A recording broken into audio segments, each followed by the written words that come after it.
हे friends, अस्सलाम वालेकुम। Recipe के इस किचन में खुशामदीद। चाहे इफ्तार हो, चाहे आपके कोई दावत का ओकेजन हो, उसके लिए ऐसा नहीं हो सकता कि स्नैक्स ना बने। तो ये मज़ेदार से स्नैक्स होकर बहुत झटपट बनेंगे और बजट फ्रेंडली भी हैं। तो किस तरह से बनाएं ये मैंने स्नैक्स। बिस्मिल्लाहिर्रहमानिर्रहीम, अस्सलाम वालेकुम। इसके लिए सबसे पहले चाहिए आपको आलू। 2 बड़े साइज़ के आलू ले लीजिएगा और उनको सिंपली उबाल कर, छिलका उतार कर आपने उसे अच्छे से मैश कर लेना है। मोटा मोटा मैश कीजिएगा, यानी उसको आपने बिल्कुल बारीक नहीं करना है। थोड़े थोड़े इसके अंदर बाइट्स रहने चाहिए, यानी ज़रे रहने चाहिए। मोटा मोटा जो है वो आप जो मैश कर लीजिएगा। उसके बाद आपने इसके अंदर 1 कप के करीब उबली हुई चिकन शामिल करनी है। सिर्फ नमक और मैंने पिसी हुई काली मिर्च के साथ इसको बॉयल कर लिया था। उसके बाद आपने इसके अंदर शामिल करना है धनिया। थोड़ी सी धनिया शामिल कीजिएगा चॉप करके फाइनली। और उसके बाद आपने इसके अंदर 2 से 3 हरी मिर्चों को भी काट के शामिल करना है। हरा धनिया चला गया। उसके बाद अब आपने इसके अंदर शामिल करना है 1 टीस्पून सफ़ेद ज़ीरा भुना हुआ और half teaspoon to 1 teaspoon आपने कुटी हुई लाल मिर्च। और नमक इसके अंदर जाएगा तकरीबन 1 टीस्पून के करीब आपने शामिल करना है, या जितना आप खाने में पसंद करते हैं। उसके बाद आपने इसके अंदर शामिल करनी है पिसी हुई काली मिर्च, तकरीबन इसके अंदर जाएगी हाफ़ टी स्पून। और इसके अंदर मैं शामिल कर रही हूँ क्यूब चिकन क्यूब इस्तेमाल कर रही हूँ। आप इस्तेमाल नहीं करना चाहते तो आप जो है ऑप्शनल है ये कि आप स्किप कर सकते हैं। सो 1 क्यूब जो है मैं इसका इस्तेमाल कर रही हूँ, यानी इसे ग्रेट किया और ग्रेट करके मैंने इसके अंदर शामिल कर दिया। इसका टेस्ट बहुत ज़्यादा अच्छा आता है। आप जो है इस तरह से ग्रेट कीजिएगा और उसके बाद इसके अंदर शामिल करने के साथ ही आपने इसके अंदर शामिल करना है, तकरीबन मैं इसके अंदर शामिल कर रही हूँ ये जी है इस चावलों का आटा। अच्छा, इसके अंदर चावल का आटा इस्तेमाल कर रही हूँ, तकरीबन मैंने इसके अंदर शामिल किया है 2 टेबलस्पून भरकर चावलों का आटा। अगर चावलों का आटा नहीं है तो इसकी जगह आप क्या इस्तेमाल करेंगे, आप इसकी जगह जो है वो कॉर्नफ्लोर का इस्तेमाल करेंगे, लेकिन इससे बहुत ज़्यादा ऑयली हो जाते हैं आपके स्नैक्स। तो इससे बेहतर है कि आप जो है ज़्यादा अच्छा क्रिस्पी बनाना चाहते हैं अपने स्नैक्स को, तो आटा चावलों का इस्तेमाल कीजिएगा। उसके बाद आपने अच्छे से इसको मिक्स करके एक तरफ रखना है और आपने लेना है तकरीबन 1 कप के करीब मैदा। और उसके साथ ही आपने ये जी नूडल्स जो हैं उनको अच्छे से थोड़ा तोड़ कर आपने शामिल कर देना। 1 पैकेट नूडल का मैंने शामिल किया, हाफ़ टी स्पून मैंने इसके अंदर कुटी हुई लाल मिर्च का इस्तेमाल किया और तकरीबन हाफ़ टी स्पून ही इसके अंदर नमक का इस्तेमाल किया है।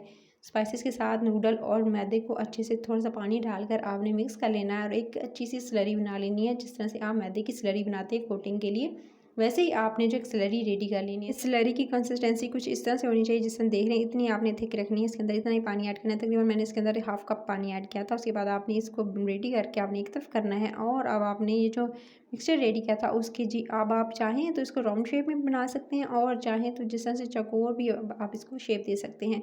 तो मैं इसे कुछ थोड़ी सी राउंड ओवल सी शेप दे रही हूँ। कुछ इस तरह से आपने हाथ से इसको शेप दे देनी है, इतनी मोटाई आपने रखनी है और इस तरह की शेप देकर आपने ये दे सकते हैं। कुछ ओवल टाइप की शेप दी है मैंने इसको, और अपनी मर्ज़ी से कोई सी भी शेप दे सकते हैं। कोई हार्ड एंड फास्ट रूल नहीं कि आप इसे गोल बनाना चाहते हैं, आप इसे ओवल शेप देना चाहते हैं, इसे चौकोर शेप देना चाहते हैं, ट्रायंगल में बनाना चाहते हैं। अपनी मर्ज़ी से ये चिकन और आलू के जो मज़ेदार से स्नैक्स हैं इसको बना सकते हैं। झटपट से बन जाएंगे। आप इसे इफ्तार में बना सकते हैं, इवन कि आप इसे नाश्ते के लिए बना सकते हैं, लंच बॉक्स में, बच्चों को टिफ़िन बॉक्स में देख सकते हैं। और इसके अलावा जो है आप इसको किसी भी ओकेजन में बना सकते हैं, चाहे वो ईद का हो या कोई दावत का ओकेजन हो। बहुत हेल्दी से स्नैक्स हैं। उसके बाद आपने अच्छे से जी इस पे लगानी है कोटिंग। सबसे पहले जो आपने नूडल्स और मैदे की कोटिंग जो है वो इस पे लगानी है। इस तरह से अच्छे से कोट कीजिएगा दोनों तरफ से। अच्छे से लगाने के बाद फिर आपने ब्रेड क्रम्स में इसको कोट करना है। ब्राउन वाले ब्रेड क्रम्स मैंने यूज़ करी हूँ इसके लिए। आपने अच्छे से कोटिंग करनी है ब्रेड क्रम्स की और अच्छे से इस पे लगाइएगा ताकि अच्छी सी जो है वो एक लेयर आए, तो डबल क्रिस्पी लेयर आएगी इसके ऊपर। और इस तरह से अच्छे से इसको देने के बाद लेयरिंग इस पे करने के बाद ब्रेड क्रम्स को लगाने के बाद फिर आप जो है अगेन इस तरह से बनाते जाएंगे और ढेरों ढेर जो है वो इसको बनाकर आप इस स्टेज पर आप इसको फ्रीज़ भी कर सकते हैं, यानी बनाकर आप फ्रीज़र में फ्रीज़ कर लें और जब जी चाहे इसको आप फ्राई कर सकते हैं।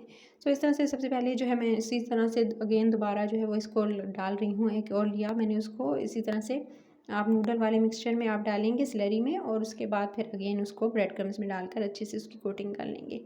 सो इसी तरह से इस स्टेप्स को रिपीट करते हुए आप सारे के सारे जो है वो इसको बनाकर रेडी कर लेंगे।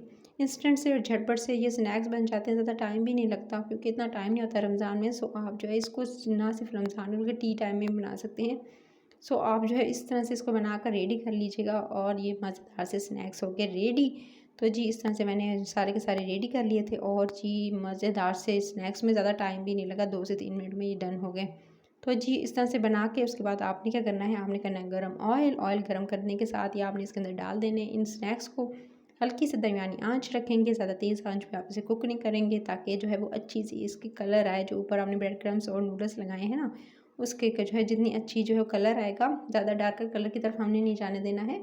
बस आप इसको जो है 1 से 2 मिनट जो है कुक होने दीजिएगा। उसके बाद इसकी साइड टर्न कर लेंगे, ये दे सकते हैं। बस इस तरह का परफेक्ट हमें कलर चाहिए। दूसरी साइड पे भी इसी तरह से कुक कर लूँगी मैं ताकि जो है दोनों तरफ से अच्छे से कलर आ जाए, दोनों तरफ से अच्छे से कुक हो जाए। तो और इसका वेट करना है आपने, हल्की सी दरमियानी आंच पे मैं इसे कुक कर रही हूँ ताकि जो है वो मज़ेदार सा खूबसूरत सा कलर आ जाए। तो इस तरह से बना कर सारे के सारे आपने रेडी कर लेने हैं। और जी मज़ेदार से स्नैक्स तकरीबन ये हो चुके हैं रेडी। कलर दे सकते हैं, बस इसी तरह कलर चाहिए। परफेक्ट हो चुके थे, डन। तकरीबन 2-2 3-3 मिनट मैंने दोनों तरफ से दिए हैं। और उसके बाद जैसे ये रेडी हुए बस आपने इनको निकाल लेना है। और उनको निकाल कर बस इसको किसी भी बटर पेपर पर निकाल लीजिएगा ताकि इनका एक्सेस ऑयल जो है वो निकल जाए। ये इसमें बिल्कुल ऑयली नहीं होंगे क्योंकि इसके अंदर चावल का आटा इस्तेमाल किया है। अगर आप कॉर्नफ्लावर का इस्तेमाल करेंगे तो उससे क्या होगा कि इसके अंदर ऑयल जो है वो एब्जॉर्ब हो जाएगा और ज़्यादा ऑयली हो जाते हैं। तो आप चावलों के आटे से बना के देखिएगा इस रेसिपी को। रेसिपी अच्छी लगी तो लाइक शेयर और चैनल को सब्सक्राइब करना नहीं भूलना है। मज़े मज़े की स्नैक्स की रेसिपीज़ डेली कुजीन्स चाहे वो पाकिस्तानी हो या किसी भी कंट्री की हो लेकर आती रहती हूँ।